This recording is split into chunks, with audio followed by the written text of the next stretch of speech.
जय Jinendra, welcome back to my channel. आज मैं प्रभव स्वामी जी का आगे का जो दीक्षा लेने के बाद का जो प्रसंग है, उन्हें आचार्य पद प्रदान किया गया और उन्होंने आगे शासन को संभालने के लिए किसको आचार्य पद दिया और वो कैसे दिया, योग्य अधिकारी का वो चयन कर रहे थे। चलो, जैन आचार्य की गौरव गाथा जो सुनीति जी सती द्वारा, साध्वी जी द्वारा लिखी गई है, उनको वंदन। और आपको ये वीडियो पूरा देखें, बिल्कुल भी स्किप न करें। अब प्रभव स्वामी जी ने आगे किसे योग्य अधिकारी के रूप में चुना और उनका चयन उन्होंने कैसे किया। के पश्चात प्रभव मुनि ने आर्य धर्मा स्वामी और जम्बू स्वामी के सानिध्य में एकादश मतलब 11 अंगों के साथ 14 पूर्वों का अध्ययन किया, पढ़ाई की और वीरवान 64 में आर्य जम्बू स्वामी ने उनको आचार्य पद प्रदान किया। आचार्य प्रभव स्वामी के सुखकर नेतृत्व में चतुर्विक संघ का बहुमुखी विकास हुआ।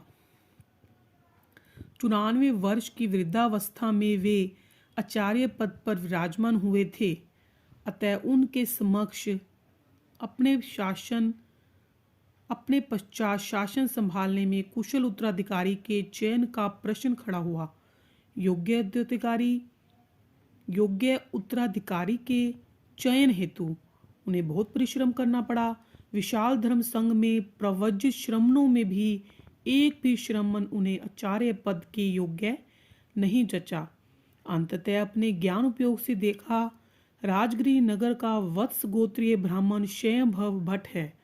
वह भगवान महावीर के संघ को संचालन में पूर्ण रूप में समर्थ हो सकता है, परंतु अभी तो उसे जैन धर्म के प्रति कोई श्रद्धा प्रतीति मतलब कोई श्रद्धा होनी चाहिए, तभी वो इंसान धर्म में आता है।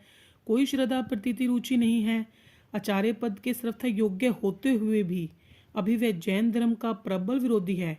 उसे अपने सन्निकट बुलाने के लिए आचार्य श्री जी ने अपने 2 मुनियों को समझा बुझाकर स्वयंभव भट्ट के यज्ञवट में भेजा।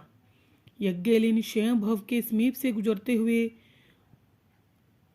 यज्ञ में लीन स्वयंभव यज्ञ कर रहा था, तो उनके समीप से गुजरते हुए दोनों मुनियों ने कहा, अहो कष्टम कष्टम तत्व विज्ञाते नहीं, अर्थात अहो खेद की बात है, तत्व नहीं जाना जा रहा है।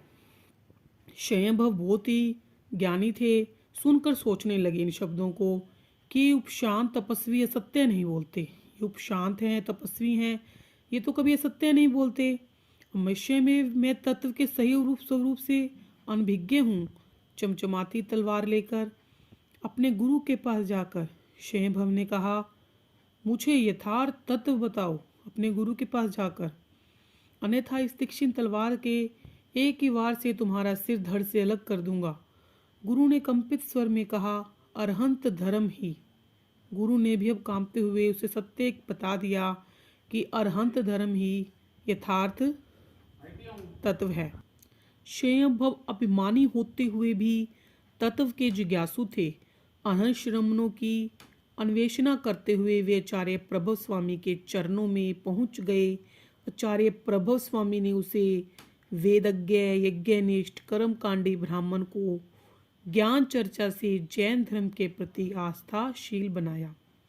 स्वयंभव भट्ट के हृदय में श्रमण दीक्षा के भाव जागृत होने पर उसे दीक्षा प्रदान करके पूर्वों का अध्ययन करवाया।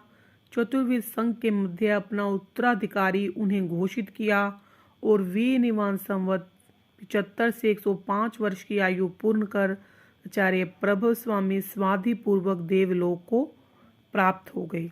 मतलब अब उन्हें अपना उत्तराधिकारी स्वयंभव स्वामी को घोषित कर दिया। और स्वयंभव की दीक्षा किस प्रकार हुई,